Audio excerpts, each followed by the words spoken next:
Good afternoon guys. अहिले म बेनी नगरपालिका वडा नम्बर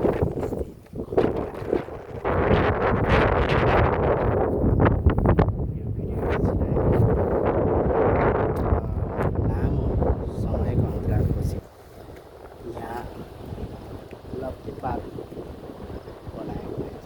जहिले अब अवसर छुटेको छ। धेरै गाह्रो भयो होला उकालो चढ्नु। पारीतिर पारी बेनी नाचहरू हेर्नुहोस् तल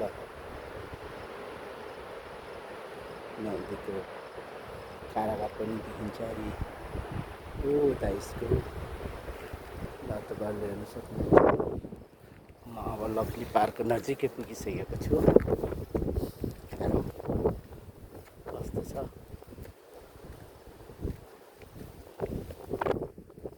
लक्ली पार्क भनेको त्यतातिर त भैँसीहरू पनि चढिरह्यो नि त।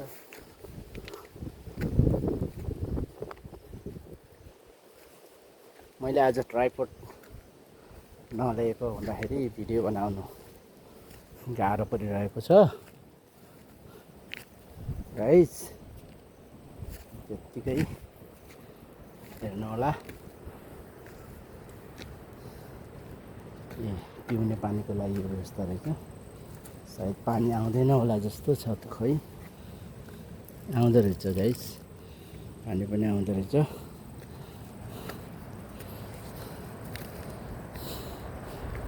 गाह्रो छ उकालो चढ्नु।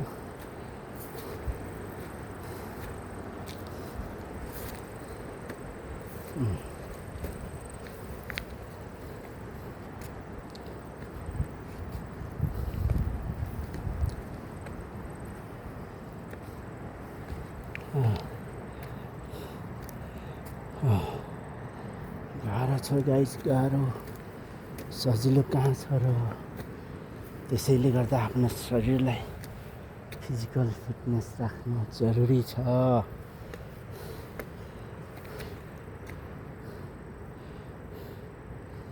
एकदम गाह्रो छ उकालो चढ्नु। खै कताबाट रहेछ यस्तो मेन गेट सबै बारेको छ त। हेर्दै जाउँ। यहाँ चाहिँ कच्ची रोड पनि रहेछ। माथि भैँसी चढिरहेको छ, देख्न सक्नुहुन्छ।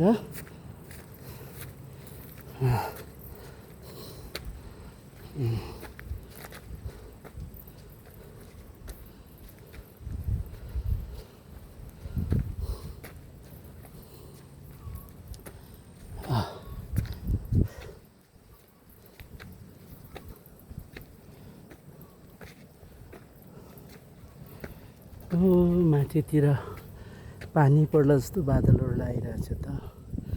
केरा खेतीहरू पनि रहेछ। माथि टावर पनि रहेछ।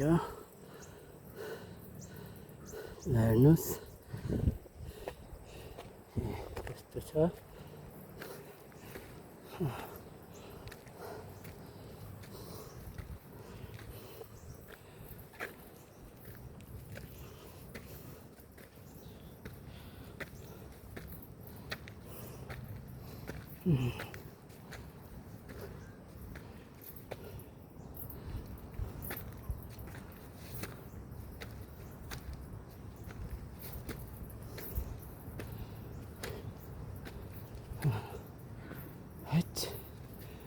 कति दुःख हो।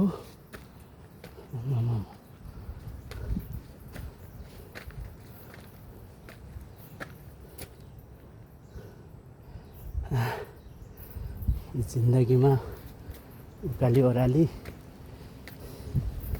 उडाप चढाप के गर्नु परेको हो बाँचुन्जेलसम्म।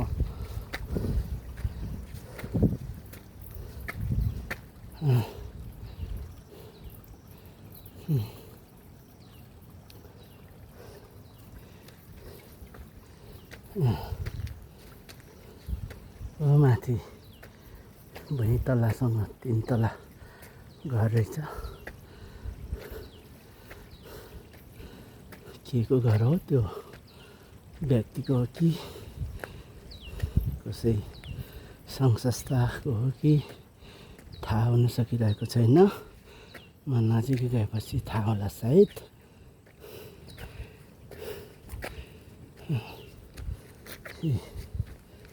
उतातिर बस्तीहरू छ, उतातिर देख्न सक्नुहुन्छ, उतातिर हो बस्तीहरू छ। यतातिरै यस्तो बस्तीहरू, यस्तो गाउँहरू छ।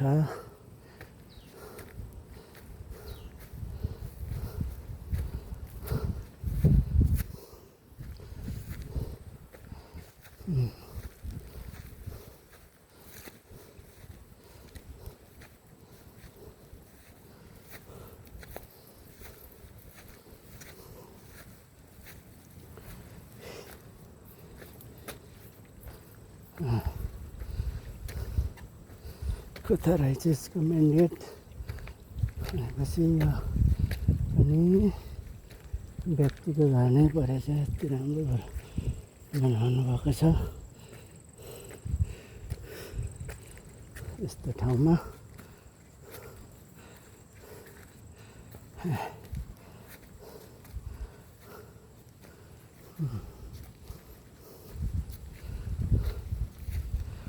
सौमीको रुख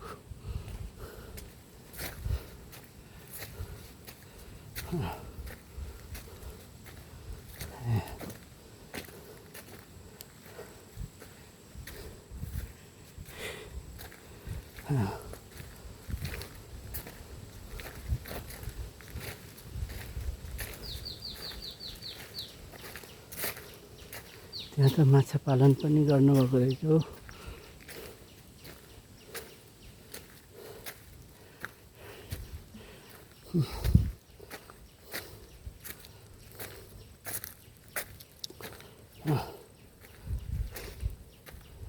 के घर हो पनि त्यो थाहा भएन। अब भने म लभली पार्कको खोइ एरियाभित्र इन्ट्रेन्स गर्दैछु। खासै यहाँ मेन गेट रहेन रहेछ कि क्या हो, लथालिङ्गै छोडिए जस्तो छ। बनाउनु त बनाए तर त्यसलाई डेकोरेसन गर्न चाहिँ नजानेको जस्तो लाग्यो। यसलाई चाहिँ धेरै राम्रो बनाउनु पर्ने हो, तर त्यो चाहिँ देखिँदैन है।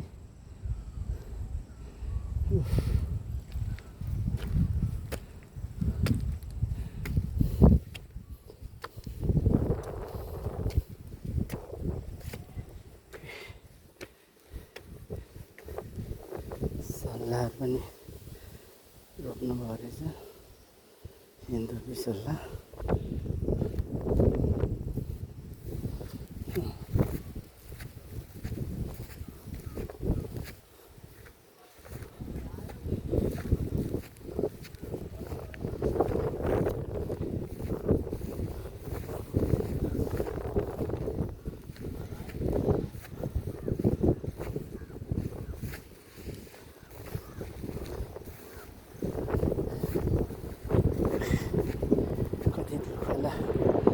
दर्शकहरूको लागि बसेर हेर्नको लागि दिन्छु।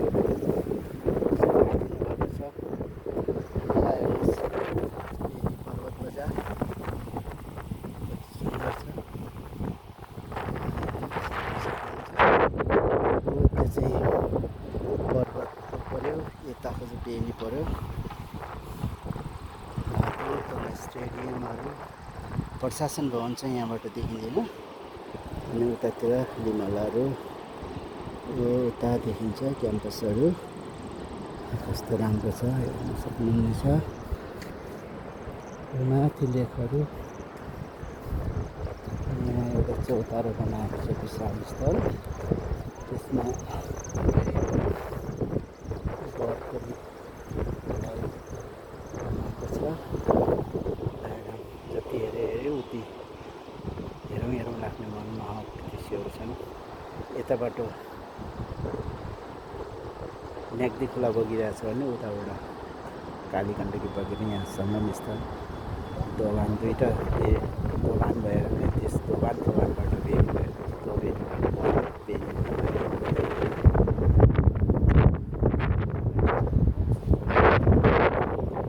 सल्लाहको पटनी माओवादी जनयुद्धमा माओवादी सेना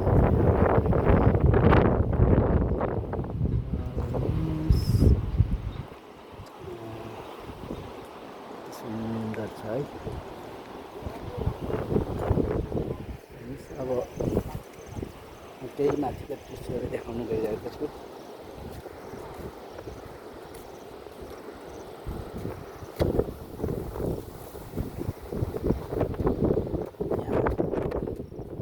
वेटिङ हल प्रतीक्षालय पनि बनाउनु भएको रहेछ। जे होस् यसलाई अझै मेन्टेन गर्नुपर्ने जरुरी देखेँ। यहाँ यता त्यता रस्ट फोहोरहरू चाहिँ फ्याँकिएको अवस्था छ। यसलाई चाहिँ नियन्त्रण गर्नुपर्छ, डस्टबिनहरूको व्यवस्था गर्नुपर्छ। यसलाई बेलामा परिवेशन गर्नु जरुरी देखिन्छ। ल हेर्नुहोस् त, विभिन्न ठाउँहरूबाट देश विदेशबाट यहाँ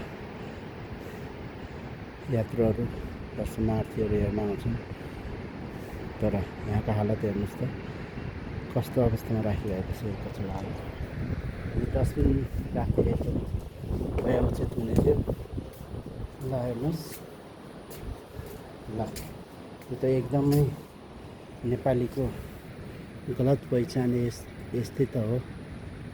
यदि यस्तो भ्यूहरू विदेशमा हुन्थ्यो भनेदेखि यस्तो किसिमको खबर चाहिँ हुन दिने थिएन होला।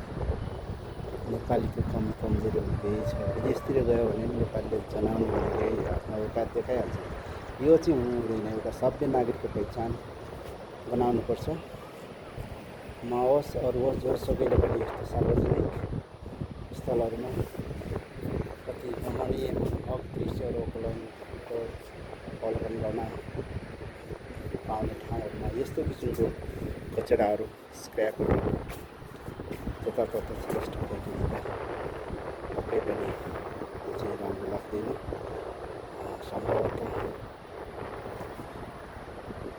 यसको समुचित व्यवस्था हुनुपर्छ। सम्बन्धित व्यवस्थापनसँग समाचार बुझियोस् भन्न चाहन्छु। हेर्नुहोस् अझै म उता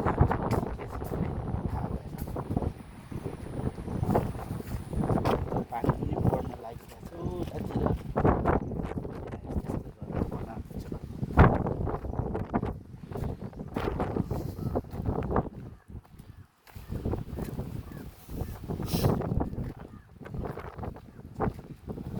यस्तो भ्यू पोइन्टहरूलाई एकताल अलिकति राम्रो किसिमले सजिलो छ। त्यही सँगसँगै पनि एउटा फोहोर मैलाको व्यवस्थापन गर्न ठाउँ ठाउँमा डस्टबिन पानी धाराहरू राखी पर्ने यहाँ देखिएन। ल हेर्नुहोस्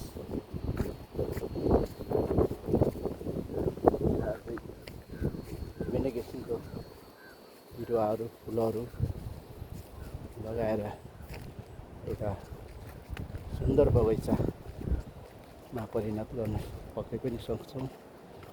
तर मान्छेमा एउटा इच्छा शक्ति हुनु पर्यो। चाह्यो भने जे पनि हुनसक्छ है। नचाहे त के हुन्छ अब।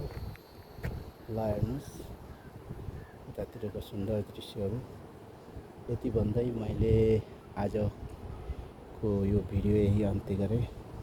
यहाँहरूले हेरिदिनु होला। मेरो युट्युब च्यानल भर्खर खोलेको, खोल्न त पहिले धेरै खोलेको तर पनि नचलाएको छ। भीमपुन युट्युब च्यानल पनि छ। सबैलाई यो भिडियो राम्रो लागे लाइक सेयर र कमेन्ट गरिदिनु पनि म विनम्र अनुरोध गर्न चाहन्छु।